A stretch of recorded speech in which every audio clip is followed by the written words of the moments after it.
संतप्त मानस शांत हों, जिनके गुणों के गान में वे वर्धमान महान जिन विचरे हमारे ध्यान में।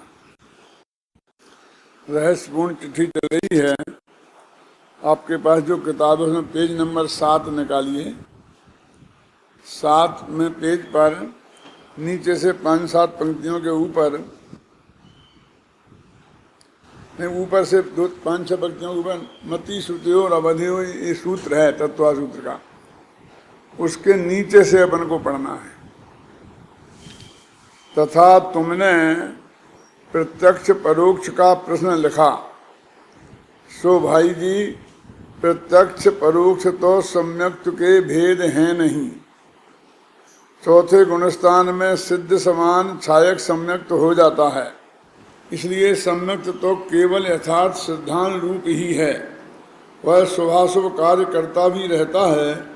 इसलिए तुमने जो लिखा कि निश्चय सम्यक्त प्रत्यक्ष है और व्यवहार सम्यक्त परोक्ष है, सो ऐसा नहीं है। सम्यक्त के 3 भेद हैं। वहाँ उपसम सम्यक्त, छायक सम्यक्त तो निर्मल है क्योंकि वे मिथ्यात्व के उदय से रहित हैं, और क्षयोपम सम्यक्त तो समल है क्योंकि सम्यक्त मोहिनी कर्म के उदय से सहित है। परंतु इस सम्यक्त में प्रत्यक्ष परोक्ष के कोई भेद नहीं है। ये प्रत्यक्ष और परोक्ष का भेद संबंध असल में कहाँ से खड़ा हुआ, ये प्रश्न। क्योंकि अपन ना अनुभूति प्रत्यक्ष, और अपन 2 दिन से आपको बहुत विस्तार से समझा रहे हैं कि गुरु के मुख से सुनकर और शास्त्र पढ़कर अनिर्देशना लब्धि से जो हमने विकल्पात्मक ज्ञान में निर्णय किया, बिल्कुल सच्चा किया, फिर भी अभी अनुभूति नहीं हुई, इसलिए वो सम्यक नाम नहीं पाता है। तो वो क्या समझता है कि ये हमने गुरु के मुख से सुना और शास्त्र पढ़े, इसलिए ये परोक्ष है, और उसमें आत्मा हम सीधा अनुभव करेंगे। अपना त्रिकाली तो भगवान आत्मा को अपने ज्ञान की पर्याय से बिना इंद्रियों और मन के सीधे देखेंगे, इसलिए वो प्रत्यक्ष है। लेकिन ऐसा नहीं है। तो क्या है कि अभी बताएंगे कि जो अनुभव में आत्मा आता है तो उसकी क्या स्थिति है। टोडरमल जी की रहस्यपूर्ण चिट्ठी इतनी प्रसिद्ध होने पर भी, और लालचंद भाई ने कई दफ़े इस पर प्रवचन किए, गुरुदेव सिंह ने भी किए, फिर भी ये अज्ञान क्यों कायम रहा मेरी समझ में नहीं आता। उसमें क्या है अभी स्पष्ट करेंगे कि ये परोक्ष ही है, प्रत्यक्ष है ही नहीं, ये सिद्ध करेंगे इसी में अभी। तो प्रत्यक्ष अनुभव प्रत्यक्ष ऐसा क्यों कहा, तो इसका जवाब भी इसमें ही देंगे, इसलिए मैं अभी देकर क्या करूं, अपन उसी बात को बात करते हैं। सबसे पहला मजबूत तर्क तो ये है कि प्रत्यक्ष और परोक्ष ये प्रमाण के भेद हैं। प्रमाण और नए होते ना, प्रमाण के, प्रमाण माने सम्यक ज्ञान, और ये सम्य ये श्रद्धा गुण की पर्याय है। इसलिए इसमें प्रत्यक्ष और परोक्ष का सवाल कहाँ खड़ा होता है। जैसे मैंने कल उदाहरण दिया था कि हम पूछे तुम जलचर हो कि थलचर हो कि नभचर हो, ये तो त्रिंचों के भेद हैं, तो हम में इन 3 में से कोई होने का कहाँ प्रश्न खड़ा होता है।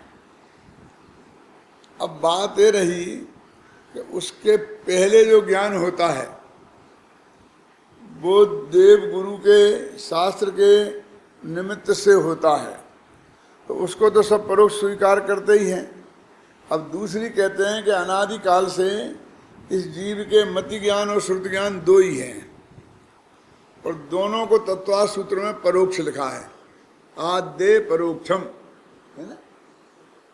अब हमारे पास ज्ञान ही परोक्ष है, प्रत्यक्ष नाम का ज्ञान ही नहीं है, तो फिर हम इसका मतलब हमें अनुभव होगा ही नहीं। यदि परोक्ष ज्ञान से अनुभव नहीं होता है, प्रत्यक्ष से होता है, तो सबसे बड़ी दिक्कत यह है। देखो 6 डाला में पढ़ा ना आपने, अवधि ज्ञान मन पर्याय 2 हैं देश प्रत्यक्षा, और केवल ज्ञान सकल प्रत्यक्ष। केवल ज्ञान तो अपन को है नहीं, और मनुष्य गति में कदाचित किसी को अवधि ज्ञान हो, तो अवधि ज्ञान भी रूपी पदार्थ को ही जानता है, पुद्गल को ही जानता है, तो वो आत्मा को जानता नहीं है। तो तीनों जो प्रत्यक्ष ज्ञान हैं वो हमारे पास है नहीं, और आत्मा यदि प्रत्यक्ष ज्ञान का विषय बने तो आत्मा हमारे ज्ञान का विषय बनेगा ही नहीं। तो वो ये कहते हैं कि हमने वो देव गुरु से समझा वो भी परोक्ष है, और जो हमने आत्मा का अनुभव किया वो भी प्रत्यक्ष है, परोक्ष है। तो उन्होंने कहा कि देखो, शास्त्र में एक तो होता है पारमार्थिक प्रत्यक्ष, सब इसमें लिखा है, घर पे जाके शांति से पढ़ लेना, और एक होता है साम व्यवहारिक प्रत्यक्ष। नाम सुने कभी? ये सब न्याय शास्त्र में आते हैं। और हमारे यहाँ तो जो विद्यालय में विद्यार्थी भर्ती होते हैं ना, तो पहली साल में नहीं, पहली साल के पहले महीने में ये पढ़ा दिया जाता है। परीक्षा मुख में है ये सब चर्चा, और परीक्षा मुख हमारे यहाँ कोर्स में है कि प्रमाण कितने प्रकार का होता है, तत्व सूत्र है, वो भी कोर्स में है। उनमें इन सब लोगों ने पढ़ा है जो हमारे यहाँ बैठे हैं विद्यार्थी। अब बहुत से लोग कहते हैं कहाँ हैं आपके विद्यार्थी, हमें तो एक भी नहीं दिखता है। मैं कहा हमारे विद्यार्थियों के अलावा तुम्हें दिखता क्या है यहाँ? जतीश भाई से लेकर तुम्हारे महेंद्र तक, और जो भी समझ लो, तुम्हारे पंडित अशोक जी तक, ये सब हमारे विद्यार्थी तो हैं। इनने ये सब पढ़ा है। वो मेरे कहने का मतलब, इनके लिए तो ये कोई कठिन बात नहीं है कि दो प्रकार के न्याय शास्त्र में प्रमाण बताए हैं, एक का नाम है पारमार्थिक और एक का नाम है साम व्यवहारिक। तो पारमार्थिक से प्रत्यक्ष तो सीधा आत्मा से जाने, इसमें इंद्रिय मन का सहयोग नहीं हो, जैसे वो केवल ज्ञान, अवधि ज्ञान, मन पर ज्ञान है, तो वो आत्मा इनके हो नहीं सकता, अभी आज सिद्ध हो गया। अब साम व्यवहारिक प्रत्यक्ष बोलते हैं काय को? इंद्रिय प्रत्यक्ष को। अपन बोलते हैं ना मैंने अपनी आंख से देखा, प्रत्यक्ष देखा, ऐसा बोलते नहीं। इसकी दो तरह से व्याख्या होती है, सर्वार्थ सिद्धि में दी है। अक्षम अक्षम तक्षम अक्षम प्रति यद वर्तते तत्प्रत्यक्षम। जो अक्ष के प्रति जिम्मेवार हो, उसके प्रति बरते, उसका नाम है प्रत्यक्ष। और अक्ष माने आत्मा भी होता है, और अक्ष माने इंद्रियां भी होती हैं। तो वो निश्चय पारमार्थिक प्रत्यक्ष है ना, वो तो आत्मा से सीधा ज्ञान हो, इसलिए वो प्रत्यक्ष है। और ये जो दूसरा है ना, ये इंद्रियों से सीधा ज्ञान हो, यानी हमने अपनी आंख से देखा हो वो ज्ञान, तो हम उसे प्रत्यक्ष कहते हैं। उसे बोलते हैं साम व्यवहारिक प्रत्यक्ष।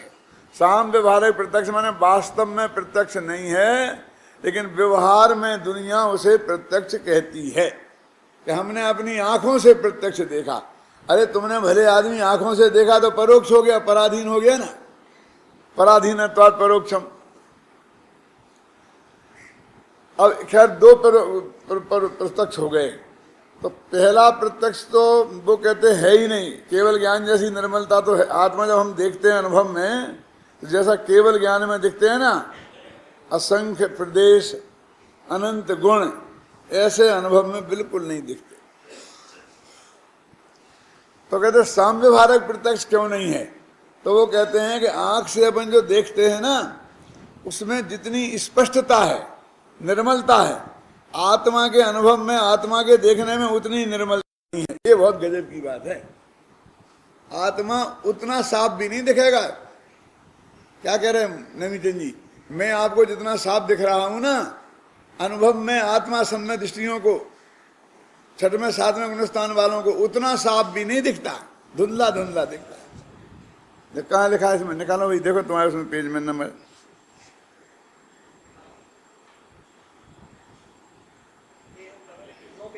9 पेज पे पढ़ो पढ़ो, क्या देखता हूँ 9 पेज पे है ना। जैसे नित्रादिक से वर्णादिक जानते हैं, हाँ, जैसे नित्रादिक से वर्णादिक जानते हैं, वैसे एक देश निर्मलता सहित ही आत्मा के असंख्य प्रदेशादिक नहीं जानते। इसलिए साम व्यवहारिक प्रत्यक्ष बना भी संभव नहीं है, और उतनी निर्मलता नहीं है। अब कितना धुंधला धुंधला आत्मा दिखता होगा, अब आप समझ लो। आप क्या समझते हैं कि एकदम सूर्य का प्रकाश हो जाता है, ये हो जाता है, गप्पे मारते हैं लोग क्या? तो फिर लिखा है ना कि अनुभव प्रत्यक्ष तो लिखा है, तो कहते हैं कि अनुभव प्रत्यक्ष लिखा, आत्मा प्रत्यक्ष कहाँ लिखा? ये अंतर समझ में आया कि नहीं आया?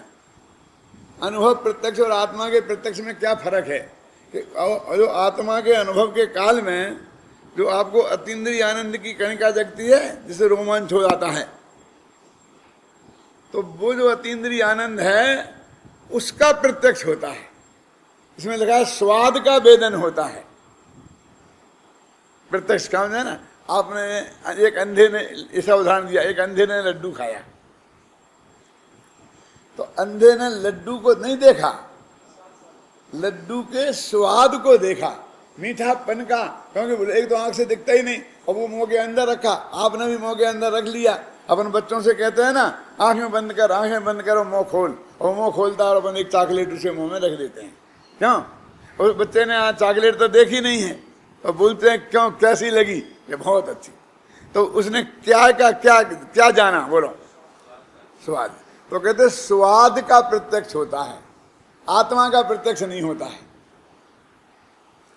अच्छा, एक बात इस चिट्ठी में और इससे भी ज्यादा महत्वपूर्ण लिखी है कि जो आपने शास्त्र से जाना है और गुरु के मुख से जाना है, जब आप अनुभव करोगे और सम्यक दर्शन हो जाएगा तुम्हें, सच्चा निश्चय सम्यक दर्शन, तब भी जो तुमने पहले जाना था उससे ज्ञान में रंच मात्र भी वृद्धि नहीं होगी। निकालो कहाँ है तो ये सब इसमें लिखा है क्या? तो अपन समझते अनुभव में जाकर तो एकदम जगह छकाछक हो जाएगा, अभी तो हम कुछ नहीं जानते हैं। वो कहते कुछ ज्ञान बढ़ेगा नहीं, जैसे तुम आत्मा के अनुभव के पहले जितना जानते थे, अनुभव में जाकर के भी तुम उतना ही जानोगे। 10 पेज पे है ना, देखो बताओ, पेज 10 पेज पे पढ़ो।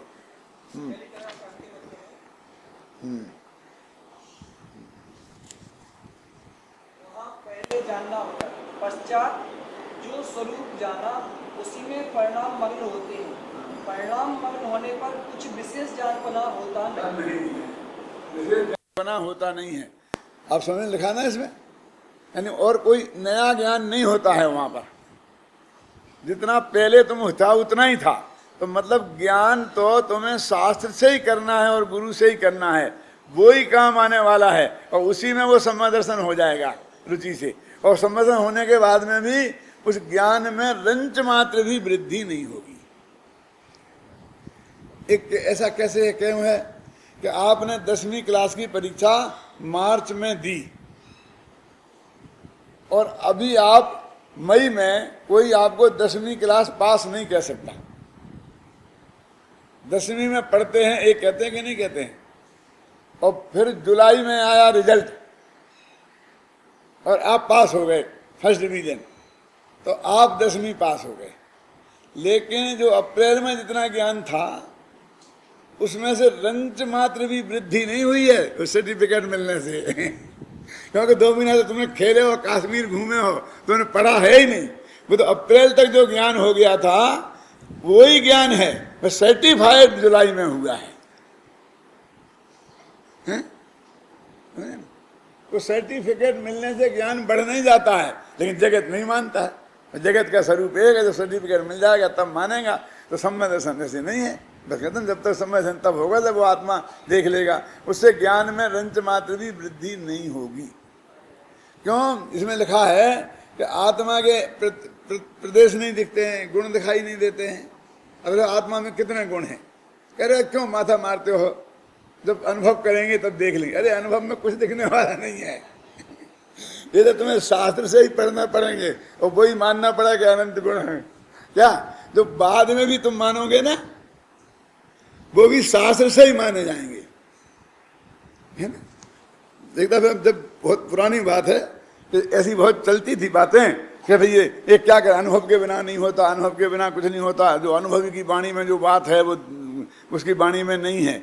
तो मैंने ये निकाल के बताया कि उसमें तो इतना भी ज्ञान बढ़ता नहीं है। वो अनुभवी भी जो बाद में बोलते हैं ना, हर्षद भाई, वे भी जो शास्त्र में पढ़ा था वो ही बोलते हैं, जो अनुभव में देखा था वो नहीं बोलते हैं, वो बोल ही नहीं सकते। वो तो वचनातीत है, वो तो इंद्रियातीत है। घी का स्वाद कैसा है ये उदाहरण दिया है, बोलो। वो तो जाना जा सकता है, बोला नहीं जा सकता है। तो जितना उपदेश होता है वो तो सदमस्त जीव, चाहे मुनिराज हो चाहे गृहस्थ, वो हमने जो पुराने शास्त्रों में पढ़ा है और गुरु मुख से पढ़ा है वो ही आपको समझाते हैं। इसलिए चाहे वे अनुभवी हो चाहे अनुभवी नहीं हो, इसलिए मैं अनुभवी की महिमा कम करने के लिए ये बात नहीं कह रहा। मैं इसलिए कह रहा हूं कि आप एक एक जगह अनुभवी की सील कहाँ देखते फिरोगे, और तुम्हें इस पंचम काल में रह करके आत्मा का कल्याण करना है कि नहीं करना है। तो जो उपलब्ध हैं उन्हीं से समझना पड़ेगा ना। तो इतना देखो ना कि आगम के प्रतिकूल नहीं है, आपके गुरुदेव की वाणी के अनुकूल उनकी वाणी है कि नहीं है ना। और इसमें ये भी लिखा है कि गुरु मिथ्या दृष्टि रह जाए, शिष्य सम्य दृष्टि हो जाए। क्यों हो जाए? क्योंकि उसके माध्यम में, क्योंकि वो उसकी बात है ही नहीं। जो कहते हैं ना अज्ञानी की वाणी निमित्त नहीं पड़ती, तो अज्ञानी की वाणी वो है ही नहीं। वो तो जिन आचार्य ने वो समय साल लिखा है वो उनकी वाणी है, और वे तो ज्ञानी थे ना।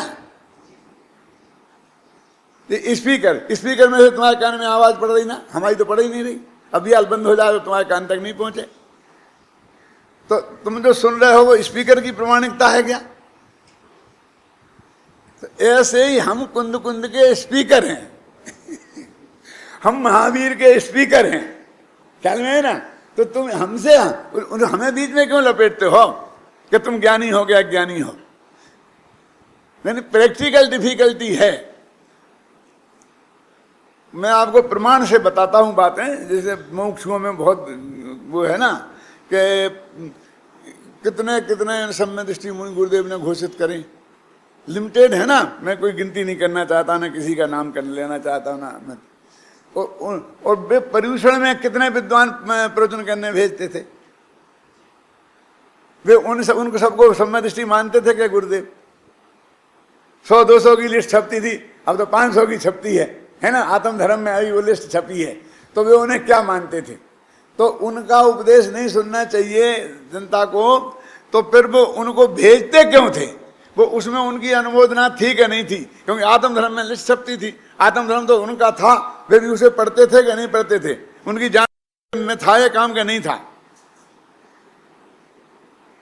जब किसी आदमी को वो देखते थे कि ये शास्त्र के अनुकूल नहीं बोल रहा है, तो कह देते इसको मत भेजना बाबू भाई।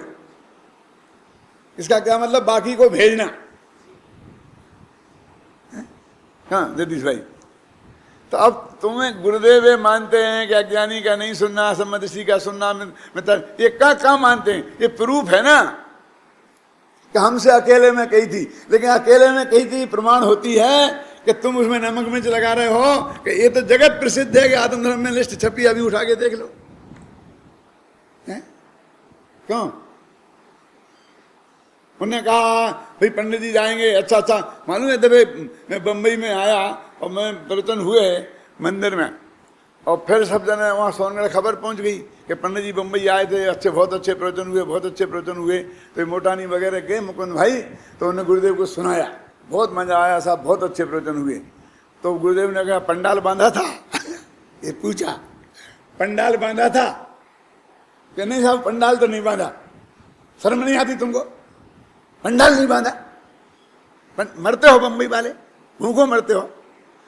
ये गुरुदेव ने कहा पंडाल नहीं बांधा, तो अभी वो सम्य दृष्टि है कि मिथ्या दृष्टि है ज्यादा कंफर्म करी नहीं, और पंडाल बांध के बम्बई में प्रवचन करवाना चाहते हैं।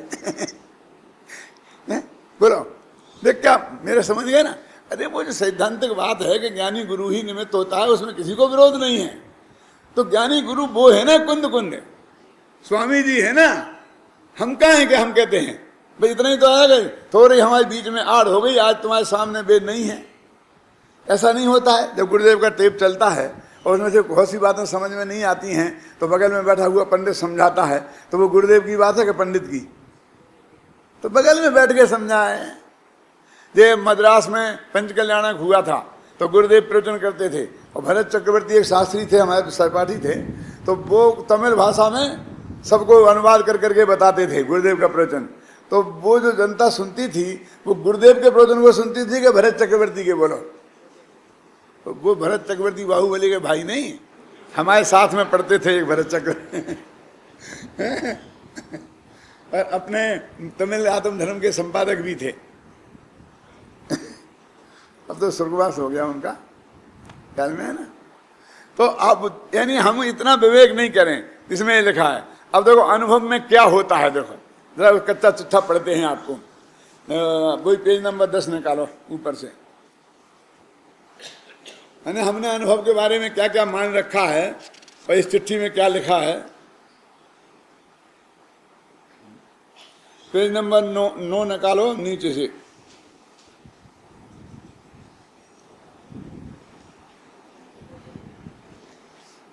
नीचे से दूसरा प्यारा। जैसे नेत्रादिक से वर्णादिक जानते हैं, वैसे एक देश निर्मलता सहित भी आत्मा के असंख्यात प्रदेशादिक नहीं जानते, इसलिए साम्यवहारक प्रत्यक्षपना भी संभव नहीं है। ये तो बात हो गई। अब यहाँ पर तो आगम अनुमानादिक परोक्ष ज्ञान से आत्मा का अनुभव होता है। नहीं साहब, कितना साफ लिखा। और अब जैना, अब आत्मा कैसे होता है वो विधि पूरी आधा पेज में है। जैनागम में जैसा आत्मा का स्वरूप कहा, जैनागम में जैन शास्त्रों में, उसे वैसा जानकर उसमें परिणामों को मग्न करता है। वो उसे दिखता मिखता कुछ नहीं है। शास्त्र में लिखा कि भगवान आत्मा त्रिकाली है, ज्ञान का पिंड, आनंद का केंद्र, गुणों का गोडाउन, शक्तियों का संग्रहालय, जो विशुद्ध बुद्ध निरंजन निराकार, और ऐसा समझ के और इसमें परिणाम मगन करता है। उस वक्त ऐसा नहीं कि इधर आत्मा दिख गया और उसमें मगन करता हो।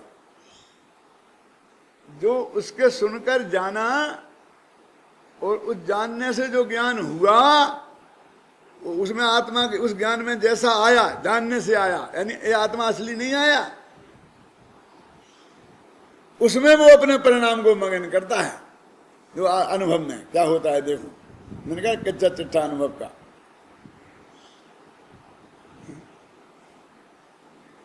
और आगे देखो, इसलिए आगम परोक्ष प्रमाण कहते हैं। आगम प्रमाण को परोक्ष प्रमाण कहते हैं। एक बात। अब अथवा मैं आत्मा ही हूं क्योंकि मुझ में ज्ञान है, जहां ज्ञान है वहां आत्मा है, जैसे सिद्ध भगवान, तथा जहां आत्मा नहीं है वहां ज्ञान भी नहीं है, जैसे मृतक कलेवरादिक, मृतक कलेवर मुर्दा। इस प्रकार अनुमान द्वारा वस्तु का निश्चय करके उसमें परिणाम मग्न करता है। ये अंधा अनुमान करता है कि जहाँ जहाँ ज्ञान होता है वहाँ आत्मा होता है, जहाँ जहाँ धुआं होता है वहाँ अग्नि होती है। अनुमान भी परोक्ष प्रमाण है। या तो गुरु के मुख से सुना, या शास्त्र में पढ़ा, और या अनुमान किया, ऐसा बताया, ऊपर अनुमान की विधि बताई कैसे की जाती है। ऐसे निर्णय करके और उस आत्मा के बारे में जो उसके ख्याल में आया है ना, वो जानता है। देखो सम्यक शिखर आपने देखा नहीं है। अब कोई आदमी सम्यक शिखर देख के आया, अथवा शास्त्र में उसने पढ़ा, देख के आया वाले को गौण करो, और उसने हमें बताया कि सम्यक शिखर ऐसा ऐसा है। और उससे जो हमारे चित्त में एक ना खाका खिंचा कि एक पहाड़ी है, ऊंची है, 6 किलोमीटर चढ़ते हैं, 6 किलोमीटर वहाँ पे घूमते हैं, टोंके हैं, ये हैं, वो हैं, वो सब बताया। और उससे हमारे दिमाग में एक शिखर जी का नक्शा खिंचा और उसमें परिणाम मग्न करता है। उसमें रस आता है उसको, क्या, शिखर जी की वंदना का। और फिर वो ने ऐसा कहा तो पर्वत होगा तो ऐसा ऊंचा होगा, ऐसा बगल का ये पर्वत दिख रहा है, ऐसी बातों से वो अनुमान करता है और फिर उसमें परिणाम मगन करता है। अब तीसरी बात देखो, 2 बातें हो गई। अथवा, फिर अथवा है ना, मिला। आगम अनुमानादिक द्वारा जो वस्तु जानने में आई उसको याद रखकर उसमें परिणाम मग्न करता है, इसलिए स्मृति कही जाती है। अब कहते हैं देखो, अपन ने जो गुरुजी ने समझाया था वो तो 2 दिन पहले समझाया था, और शास्त्र पढ़े थे, 4 दिन पहले पढ़े थे, और आज हम परिणाम मंगन करते हैं आत्मा में। तो वो जो समझाया था उसको याद करते हैं और फिर उसमें परिणाम मंगन करते हैं। तो कहते स्मृति, वो याद किया, वो स्मृति, तो स्मृति के आधार पर परिणाम मंगन किए, वो स्मृति प्रमाण हो गया। इसमें आत्मा में अनुभव काय में होता है, समझ गए ना। अब 3 चीजें हो गई, कौन कौन? आगम, अनुमान और स्मृति। माने आगम से जाना और फिर उसमें परिणाम मंगन किए, अनुमान से जाना उसमें परिणाम मंगन किए, फिर हमने पहले जाना था, अब उस वक्त परिणाम मंगन करने की फुर्सत नहीं मिली थी। यहाँ तो आपको जल्दी भागना था, क्योंकि अपने डॉक्टर ने 10:30 बजे का समय दिया था डॉक्टर ने, तो कब प्रवचन खत्म हो और भागें। और प्रतिभा बहुत है, बुद्धि तेज है और रुचि पक्की है, इसलिए जो कहा वो सब समझ में आ गया और याद हो गया और उसने डिपॉजिट में रख लिया है। अब अभी उसके बारे में सोचने के लिए फुर्सत नहीं है, अब भागा। क्यों? फिर 2 दिन बाद उसमें से उसे निकालता है वो, उस निकालने को बोलते हैं स्मृति। और उसमें निकाल कर जो आत्मा निकला स्मृति ज्ञान में, उसमें परिणाम मंगन करता है। इसके है अनुभव। अगले भव में जो गुरुदेव ने सुनी थी श्रीमंदिर परमात्मा से वाणी, वो इसे भव में स्मृति में निकाली, ख्याल में आया ना, और फिर उसमें परिणाम मंगन किया, हो गया संबंध। इसका नाम अनुभूति है। अनुभूति में ऐसा एकदम साफ नीट एंड क्लियर ऐसा दिखता होगा, जैसे अपन टीवी पे फिल्म देखते कि अरे ऐसा नहीं दिखता है, पर ये मोक्षमाया प्रकाशक के अंत में छपी है चिट्ठी, और 1 लाख से ज्यादा प्रतियां मोक्षमाया प्रकाशक की छप गई, तो 1 लाख से ज्यादा आप लोगों के पास पहुंच गई, है ना। और आपने पढ़ी, गुरुदेव के प्रवचन हो गए और विद्वानों के प्रवचन हो गए, और फिर भी ध्यान नहीं रहता। आज मैं कर रहा हूँ, वो कल रहेगा इसकी कोई गारंटी नहीं। कल उसी धुन में आत्मा प्रत्यक्ष दिखता, तो एकदम बिल्कुल साफ साफ क्लियर क्लियर दिखते होंगे, तो कुछ नहीं दिखता है। जितना आंख से दिखता है ना सामने वाला, ऐसा नहीं दिखता है। पत्नी को पति का मुख जितना साफ दिखता है, उतना भगवान आत्मा सम्य दृष्टि को साफ नहीं दिखता है। मैं नहीं कहता हूं, उसमें लिखा है शास्त्र में एक श्लोक आता है प्रणव रत्नमाला में, पीते कारागारे तमस्य सूचे मुखाग्र दुरे भेदे और मई च निमीलित नयने तथापि कांताननम व्यक्तम। ये अनंत वीर आचार्य का श्लोक है। वो क्या लिखते हैं कि एक आदमी की अभी अभी शादी हुई थी और किसी अपराध में उसे पकड़ लिया गया और पकड़कर उसे जेल में बंद कर दिया। कोठरी कैसी थी कि बिल्कुल अंदर से काली पुती हुई थी और बाहर से प्रकाश की किरण ना आ जाए इसका पक्का इंतजाम था। भादों का महीना था, अमावस का दिन था और अंधेरी, भयंकर अंधेरी रात थी और आकाश में बहुत बादल थे। अब ऐसी स्थिति में उस काल कोठरी में बंद पुरुष को कुछ दिखाई देगा? आप बोलो क्या? पिहिते कारागारे, पिहिते माने बंद कर दिया है, पेड़ दिया है, कारागारे माने जेल में। कैसी जेल कि तमसी से सूचे मुखाग्र दुर्भेदे, सुई की नोक के बराबर भी प्रकाश की किरण जहां दिखाई नहीं देती। मैंने नमक मिर्च भी नहीं लगाया अपना, पूरा इस श्लोक में ये बात लिखी है। पिहिते कारागारे तमसी से सूची मुखाग्र दुर्भेदे और मई च निमीलित नयने, और फिर मैंने आंखें बंद कर ली। निमीलित माने बंद करना नहीं है, इस तरह बंद करना, अच्छी तरह है कि जिसमें कहीं कोई गुंजाइश दिखने की नहीं रहे। मई च निमीलित नयने, मैंने दोनों आंखें बंद कर ली, एक नहीं, नयने माने 2 आंखें।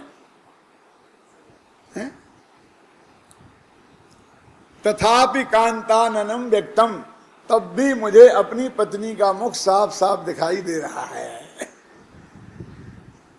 ऐसा उसने लिखा। अब मैं आपसे पूछता हूं यहां पर कौन सा उदाहरण बैठेगा? वही स्मृति प्रमाण समझ, क्योंकि अब उसने अभी तो देखा नहीं है, जब देखा था आंख से और उसके ज्ञान में वो बात बैठ गई थी धारणा में, अब उसने बंद कमरे में उस धारणा में से निकाला स्मृति में, क्यों, और उसमें अपने परिणाम मगन किए, उसको वो बोलता है कि मुझे पत्नी का मुख दिखता है, दिखता विखता नहीं है। ऐसे ही अनुभव में आत्मा दिखता है, बोलते हैं दिखता विखता नहीं है, हैं? तीन बातें हो गई, कौन कौन सी? आगम के आधार पर, अनुमान के आधार पर, स्मृति के आधार पर। देखो मैं इतने दिनों से मैं बार बार कहता हूँ ना, आगम की महिमा बताता हूँ आपको, गुरु के मुख से समझने की महिमा बताता हूँ। गुरुदेव भी फरमाते थे ना कि 2-4 घंटे स्वाध्याय अवश्य जोइए, सत्समागम अवश्य जोइए, गुरु के मुख से बात सुनने की बहुत जरूरियात है। नहीं तो अपने सब लोग घर छोड़ छोड़ के और मकान बना बना करके वहाँ जाके क्यों रहते थे, है ना, मुंबई छोड़ के, गुजरात छोड़ के, कलकत्ता छोड़ के, कितने भाई वहाँ जा करके रहते थे कि नहीं रहते थे? क्या सभामल जी, आपके पापा जाकर वहाँ 4-4 महीना काय को रहते थे?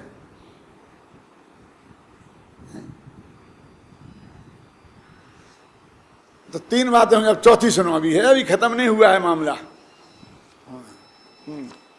मैं पढ़ के इसलिए बता रहा हूं, मुझे तो याद है सब, क्योंकि नहीं तो आपको लगेगा पंडित जी गप्पे ठोक रहे अपनी तरफ से। अथवा आगम अनुमानादिक द्वारा जो वस्तु जानने में आई उसी को याद करके उसमें मग्न परिणाम मग्न करता, इसलिए स्मृति कही जाती है। इत्यादि प्रकार से स्वानुभव में परोक्ष प्रमाण द्वारा ही आत्मा जानना होता है। 3 तो इनने गिनाए, अब चौथे पृथ्वी ज्ञान में, तर्क में, सब में ऐसे ऐसे लगा लेना। अब वहां पहले जानना होता है, पश्चात जो स्वरूप जाना उसी में परिणाम मगन होते हैं।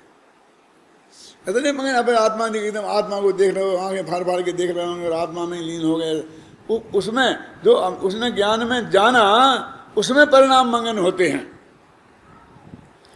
परिणाम मगन होने पर कुछ विशेष जानपना होता नहीं, और ऐसा होने से जो पहले जाना था गुरु के मुख से शास्त्र पढ़कर, उसमें कुछ भी रंच मात्र भी ज्ञान की वृद्धि नहीं होती।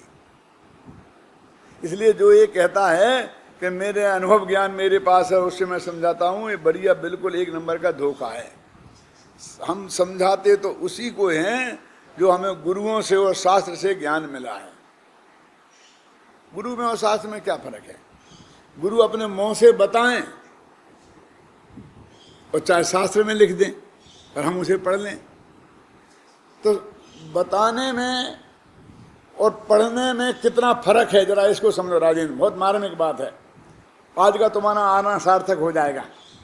देखो क्या क्या फर्क है कि गुरुजी बताएंगे तो एक निश्चित टाइम पर बताएंगे, उस टाइम पर आपको हाजिर होना पड़ेगा। यदि आप 5 मिनट लेट हो गए तो 5 मिनट चला जाएगा, आपका वंश मूड नहीं चलेगा, निकल जाएगी ना। तो उसमें आपको कितने साधना, और एक दफे बताएंगे और तुम्हें नहीं ध्यान से सुना और यहां वहां उपयोग चला गया तो गया। लेकिन जिनवाणी को नियम सार में नित्य बोधक कहा कि ये तुम्हें 24 घंटा समझाने को तैयार है। रात के 2 बजे उठो तो गुरुजी को फोन करोगे तो फटकारेंगे, देख कितना बजे, अभी बता इतने बजे फोन किया जाता है। क्या जरूरी काम था कि मुझे त्रिकाली ध्रुव समझना था, सुबह नहीं समझ सकता था? होगा कि नहीं होगा? लेकिन 2 बजे तुम शास्त्र उठा के पढ़ोगे तो तुम्हें कोई रोकने वाला नहीं। 24 घंटे तुम्हें उपलब्ध है और उसमें तुम 6 दफे पढ़ो, वंश बोल करो, कौन रोकता है? लेकिन बोलने वाला एक दफे बोलेगा, वो द्वारा नहीं बोलेगा, और तो द्वारा पूछी तो एक दफे बता देगा, फिर दोबारा पूछोगे तो कहेंगे दिमाग में गोबर भरा के कुछ है ही। और शास्त्र को तुम कितनी दफे पढ़ो। तो ये शास्त्र का फायदा अलग है, लेकिन उसमें के साथ एक दिक्कत है कि वन में ट्रैफिक है। उसे तुम पढ़ सकते हो, उससे कुछ पूछ नहीं सकते, उससे तुम कह नहीं सकते। तभी गुरु से हम सुन सकते हैं और फिर कुछ कह भी सकते हैं, पूछ भी सकते हैं। ये शास्त्र में कमजोरी है। और एक फायदा है कि 1000 वर्ष पहले गुरु हुए और आज हम उन्हें पढ़ सकते हैं, आज उन्हें सुन तो नहीं सकते। यदि ये शास्त्र नहीं होते तो कुंद कुंद को, अमृतचंद को हम कैसे जान सकते थे, बोलो आप। तो ये काल के भेद को खत्म कर देता है वो कौन, शास्त्र जो है वो काल का जो भेद है, दूरी है, उसको वो समाप्त कर देती है। जबकि हमारे सामने गुरु से सुनने में वो दूरी समाप्त नहीं होती है, क्षेत्र से दूरी समाप्त कर देती है। वो विदेश क्षेत्र में बैठे हम यहाँ पढ़ सकते हैं, वो दक्षिण भारत में, हम उत्तर भारत में पढ़ सकते हैं, है ना। मुझे सैकड़ों लोग मिलते हैं और ये कहते हैं किताबें तो आपकी बहुत पढ़ी थी लेकिन देखा आज है। वे तो ऐसी भाषा बोलते हैं जरा मुझे अच्छी नहीं लगती है, दर्शन आज हुए। मैं कहता ये दर्शन तो भगवान के होते हैं, कहते हैं किताबें तो बहुत पढ़ी थी, हैं? अब टीवी पे देखा था, मैं सिमरण में बोला में 10-5 बच्चे आए, अरे टीवी वाले पंडित जी, टीवी वाले पंडित जी, टीवी वाले पंडित जी। अरे अपने मम्मी को पापा को कह रहे थे, पकड़ पकड़ के लाए, देखो देखो वो जा रहे टीवी वाले पंडित जी। तो इस अंतर समझ में आया ना प्रत्यक्ष परोक्ष का। तो वो ये दिक्कत है उसमें, शास्त्र में 1000 वर्ष पुराने का फायदा है। लेकिन गुरु अकेले जबान से नहीं बोलते हैं, अपनी आंखों से भी बोलते हैं, चेहरे के हाव भावों से भी बोलते हैं, हाथों से भी बोलते हैं। सुनो भाई सुनो, ऐसा बोलते कि नहीं बोलते? वो शास्त्र में नहीं मिलेगा, वो शास्त्र में इशारे नहीं मिलेंगे आपको, चेहरे के भाव पढ़ने को नहीं मिलेंगे कि जब वो लिख रहे थे तो उनके चेहरे पे कैसे भाव आ रहे थे, क्यों? तो अकेली एक बात से ही थोड़ी बात पहुंचती है जनता तक, 1000 तरीके हैं जनता तक पहुंचाने के लिए। शायद मैंने पहले कोलकाता में 10-5 साल पहले ये बात कही थी, आज फिर याद दिलाता हूँ कि आप जानते हैं श्री कृष्ण के एक दोस्त थे जिनका नाम था उद्धव, उद्धव। वो ज्ञान मार्गी थे, अपनी भाषा में कहो तो निश्चय नए वाले थे, और गोपियां जो थी वो व्यवहार नए वाली थी, यानी वो मानती थी कि कृष्ण की भक्ति से हमें संसार से पार हो जाएंगे, भक्ति मार्गी थी। और ये मानते थे भक्ति मुक्ति से कुछ नहीं होने वाला है, जैसा कि मैंने कल बोला था ना। वो मेरी पार्टी के थे उद्धव, वो कहते थे भैया जब तक अपने आत्मा को समझोगे नहीं, उधर नहीं जाओगे तो कुछ होने वाला नहीं है भावुकता से, है ना। तो श्री कृष्ण भाग के आ गए यहाँ मथुरा, वृंदावन से मथुरा राजनीति करने के लिए। तो वो गोपियां बहुत वियोग में रोती थीं, तो उनने उद्धव को उन्हें समझाने भेजा। उनमें उनके 2 मतलब थे कि उद्धव भक्ति की महिमा नहीं जानता है, तो गोपियों की ये भक्ति देखेगा तो इसकी भी समझ में कुछ आएगी, और भक्तियां ज्ञान मार्ग को नहीं जानती हैं, तो जिसके लंबे लंबे भाषण होंगे तो उनकी भी समझ में कुछ आएगी। इस प्रयोजन से उसने उद्धव को भेजा।